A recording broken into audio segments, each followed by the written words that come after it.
We have been talking about energy independence for decades. Since Richard Nixon, we've been talking about it every year.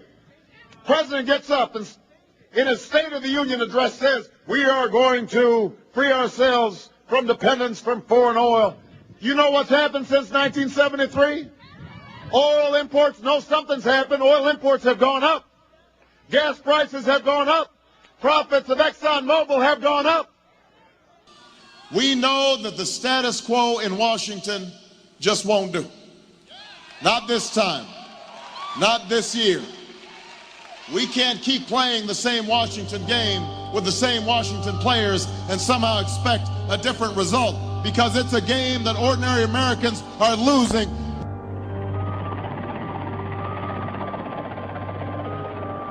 U.S. National Security Advisor Brzezinski flew to Pakistan to set about rallying resistance. That's what happens when lobbyists set the agenda, and that's why they won't drown out your voices anymore when I am President of the United States of America.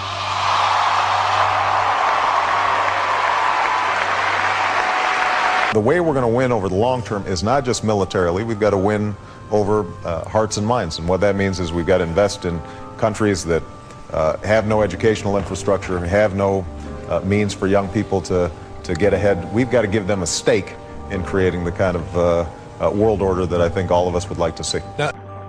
On the Afghan border near the Khyber Pass, he urged the soldiers of God to redouble their efforts.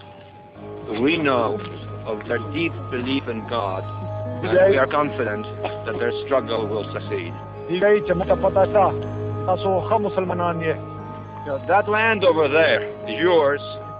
You'll go back to it one day, because your fight will prevail, and you'll have your homes and your mosques back again, because your cause is right and God is on your side. The purpose of coordinating with the Pakistanis will be to make the Soviets bleed for as long as possible. Let's go to the current race for president. Hillary Clinton and Barack Obama, as you know, have had several recent dust-ups over issues like whether the U.S. should act unilaterally if there were proven intelligence of al-Qaeda in Pakistan, or whether nuclear weapons should be taken off the table in that vein. What's your take on these arguments over foreign policy between these two leading candidates? I think Obama is clearly more effective and has the upper hand. He has a sense of what is historically relevant and what is needed from the United States in relationship to the world. And I know how to choose talent and get smart people around me who are capable and independent and bring together a variety of different points of views and then set a vision and move in the same direction. You were both in Skull and Bones, the secret society. It's so secret we can't talk about it. What does that mean for America? The conspiracy theorists are going to go wild. I'm sure they are. I don't know. I haven't seen the web. Number 322? First of all, he's not the nominee. And, look, I look forward... Are you prepared to lose? No, I'm not going to lose. You both were members of Skull and Bones, a secret society at Yale. What does that tell us? Not much, because it's a secret. Is there a secret handshake? Is there a secret code? I wish there were something secret I could manifest. 322, a secret number? There are all kinds of secrets, Tim, but one thing is not a secret. I disagree with this president's direction that he's taking the country. We can do a better job, and I intend to do it. And we'll be watching. Be safe on the campaign trail. John Kerry, thanks for joining us. And we'll be right back.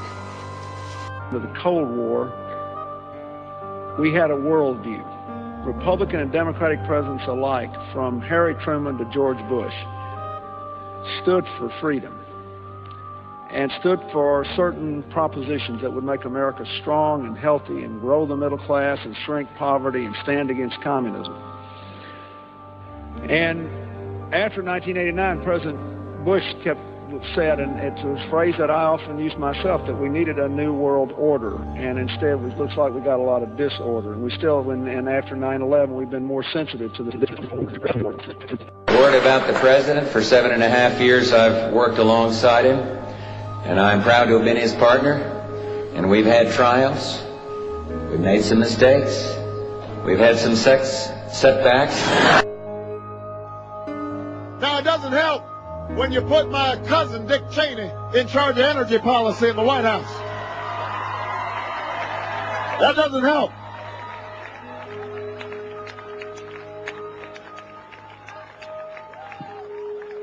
We've been hiding that for a long time.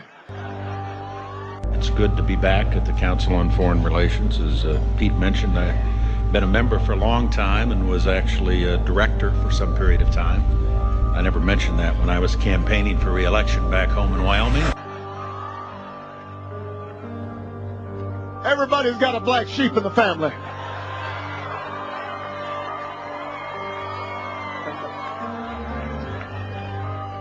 Have taken that one step farther, saying the Obama campaign seems dangerously close to becoming a cult of personality.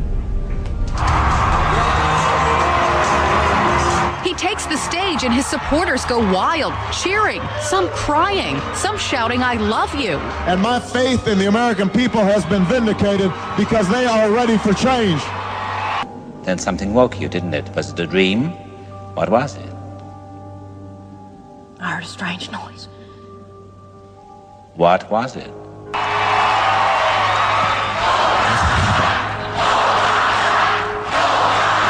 Many political observers say they've never seen anything like it. Thousands wait in line to see him. And it seems with every speech, they always latch on to Obama's 3 favorite words. Yes, we can. What did you see, Clarice? What did you see? Lambs. They were screaming. Obama's supporters wildly respond, chanting enthusiastically along with their candidate. But it's a scene some increasingly find not inspirational, but creepy. In other words, when you start, blogging about Barack Obama, why just go ahead and worship him? And I think this was the idea behind a new sculpture. Thank you. That was indeed a segue. A new sculpture of Obama as Jesus. Listen. LA Times columnist Joel Stein calls this Obama outpouring Obamaphilia, although he admits he's fallen for it too. Others call it cult-like. Conservative columnist David Brooks compares Obama to a messiah and his supporters to members of the Hare Krishna.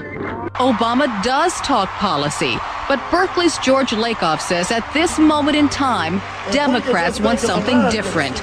Yes, we can may sound empty, but Lakoff says voters understand it intuitively.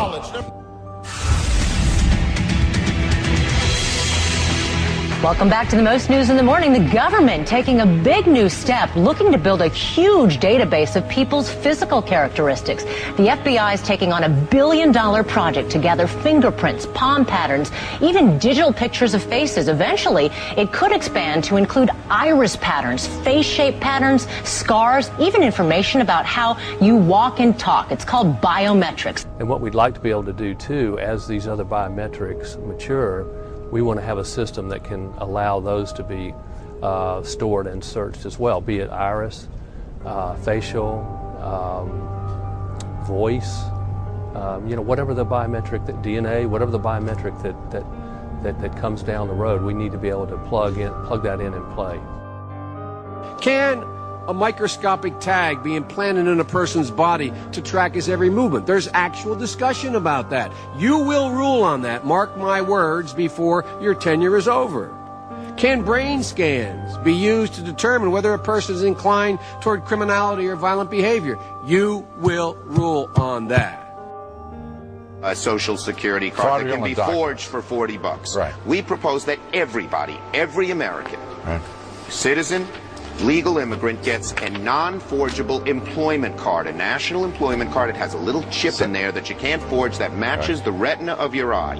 Now, every employer would have to swipe the card through a little machine like a credit card machine. When someone applied for a job, it would have their picture on it, of course. Right. And if the computer said they're a citizen, I got it. or they're I got it, illegal, Senator. I got it. I think I got it. But here's the other part. If the employer doesn't swipe the card or hires him anyway, first time, a $50,000 fine. Second time, jail.